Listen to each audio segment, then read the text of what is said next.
আসসালামু আলাইকুম গাইস, সবাই কেমন আছেন? আলহামদুলিল্লাহ, আমি তো মহা খুশি এবং মহা আনন্দে আছি আজকে। বহুদিন পর বড় ভাইয়ের বাসায় গেলাম।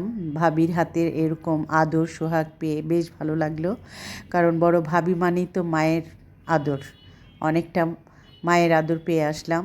ভাবি অনেক কিছু যত্ন করে খাওয়ালো আমাকে। তার মাঝে এরকম একটা পিঠে তৈরি করে খাওয়ালো খুব অল্প সময়ের মাঝে। আসলে আমার ভাবির অনেক গুণ বলতে হবে, যেটা আমি হয়তো বলা হয়নি অনেকেকে। আমার ভাবি রান্না বান্নায় অনেক ভালো পারেন এবং সে খুব যত্ন করে এরকম একটা মজার ভাপা পুলি খাওয়ালো আমাকে। বেশ ভালো লাগলো তার হাতের এরকম মজার মজার খাবার খেয়ে। আপনারা সবাই আমার ভাবির জন্য দোয়া করবেন, আমার জন্য দোয়া করবেন।